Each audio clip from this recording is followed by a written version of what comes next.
बागेश्वर बाबा धीरेन्द्र कृष्ण शास्त्री ने कर दिया ऐलान, देवकी नंदन ठाकुर ने भी कर दी घोषणा और श्री कृष्ण को मथुरा में लाने के लिए हो रहा है पूरा संत समाज एक। तो जामा मस्जिद की सीढ़ियों में कैद श्री कृष्ण की मूर्तियों की पुकार क्या सुन पाएगी सरकार? मित्रों, श्री कृष्ण हिंदू धर्म के एकमात्र ऐसे भगवान हैं जो न सिर्फ भारत में बल्कि पूरे विश्व में भी पूजे जाते हैं। आज अमेरिका, लंदन, जर्मनी, अफ्रीका जैसे बड़े देशों में भी जहां लाखों लोग आपको राधे कृष्ण का भजन गाते और नाचते हुए मिलेंगे, वहीं इस्कॉन संस्थान आज लगभग हर देश में अपनी एक शाखा के साथ स्थापित हो गया है। ऐसे में मथुरा, जो श्री कृष्ण की नगरी है, वहां एक मामला कोर्ट में है जो आस्था, इतिहास और राजनीति तीनों ही तरीकों से बहुत महत्वपूर्ण है। तो आखिर क्या है पूरा मामला? नमस्कार, हमारे चैनल में आप सभी का स्वागत है। वीडियो देखने से पहले कमेंट बॉक्स में राधे राधे जरूर लिख दीजिए और वीडियो को अंत तक देखिएगा। तो सबसे पहले समझ लेते हैं कि आखिर क्या है श्री कृष्ण जन्मभूमि मामला। मथुरा में श्री कृष्ण जन्मभूमि का ये मामला दशकों पुराना है। मथुरा का ये मामला कुल 13.37 एकड़ की जमीन के मालिकाना हक से जुड़ा हुआ है।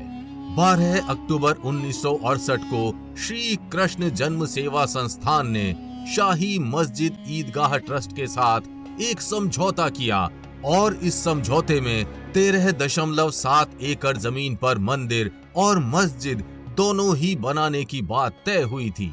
श्री कृष्ण जन्म स्थान सेवा संस्थान के पास 10.9 एकड़ जमीन का मालिकाना हक है, जबकि 2.5 एकड़ जमीन का मालिकाना हक शाही ईदगाह मस्जिद के पास है। हिंदू पक्ष का कहना है कि शाही ईदगाह मस्जिद ढांचे को अवैध तरीके से कब्जा करके बनाया गया है और उन्होंने इस जमीन पर दावा भी किया।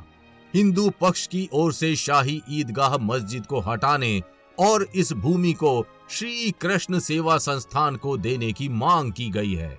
अब जरा जान लेते हैं कि इस पर इतिहास क्या कहता है। ये दावा किया गया है कि जिस जगह पर आज कृष्ण जन्म स्थान है, वो 5000 साल पहले राजा कंस का कारागार हुआ करता था।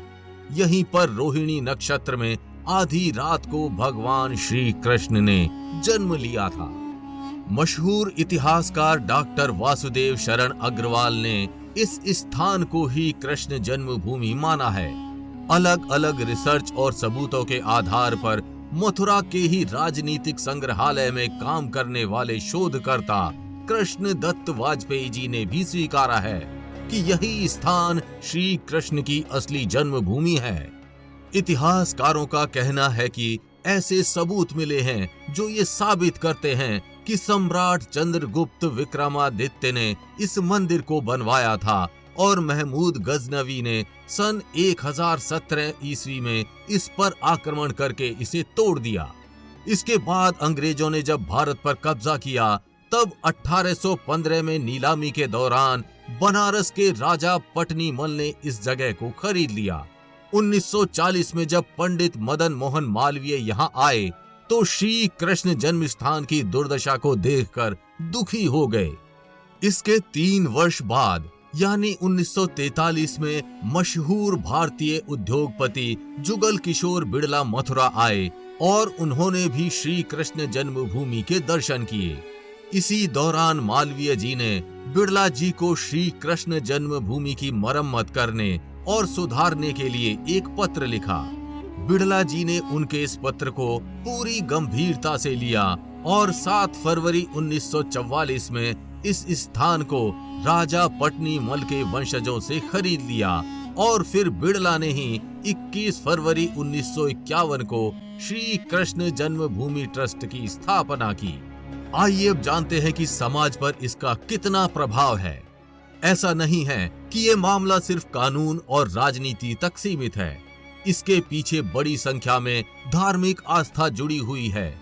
भारत के प्रमुख भागवत कथावाचक श्री देवकी नंदन ठाकुर, बागेश्वर धाम श्री धीरेन्द्र शास्त्री समेत अलग अलग संतों ने मोर्चा खोल दिया है और आह्वान किया है कि आगरा में मौजूद जामा मस्जिद की सीढ़ियों पर भगवान श्री कृष्ण की जो मूर्तियां दफनाई गई हैं, उस पर जिम्मेदार और संबंधित लोग तुरंत कार्यवाही करके वो मूर्तियां वापस निकालकर मथुरा में लौटा दें, क्योंकि इस पर हम आगरा में कानूनी कार्यवाही की मांग करने वाले हैं। ये दावा किया जाता है कि मुगल शासक औरंगजेब ने श्री कृष्ण जन्म स्थान पर बने प्राचीन केशवनाथ मंदिर को नष्ट करके उसी जगह पर 1669 से 1670 के बीच इस शाही ईदगाह मस्जिद का निर्माण कराया। इसके बाद 1770 में गोवर्धन नामक स्थानों में मुगलों और मराठाओं के बीच जंग हुई, जिसमें मराठाओं की जीत हुई। जीत के बाद मराठाओं ने फिर से मंदिर का निर्माण कराया और जैसा कि हमने ऊपर बताया है कि 1951 में श्री कृष्ण जन्मभूमि ट्रस्ट ने ये भूमि खरीद ली। आइए अब आपको बताते हैं कि इस मामले पर अभी तक क्या सुनवाई या अपडेट है। ताजा अपडेट फिलहाल ये है कि कोर्ट ने इस मामले में कोई फैसला नहीं सुनाया है और फैसला फिलहाल सुरक्षित रख लिया है।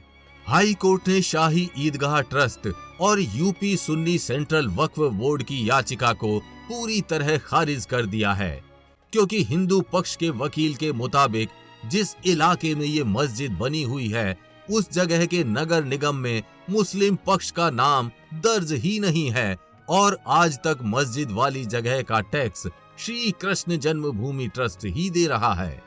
हाई कोर्ट ने मथुरा के जिला जज को पूरे मामले की नई सिरे से सुनवाई का आदेश दे दिया है। हाई कोर्ट ने कहा कि ये पहले ही साफ हो चुका है कि निगम को जमीन का टैक्स आज तक ट्रस्ट ही देता आया है, ऐसे में इस पर कोई रुकावट नहीं की जा सकती।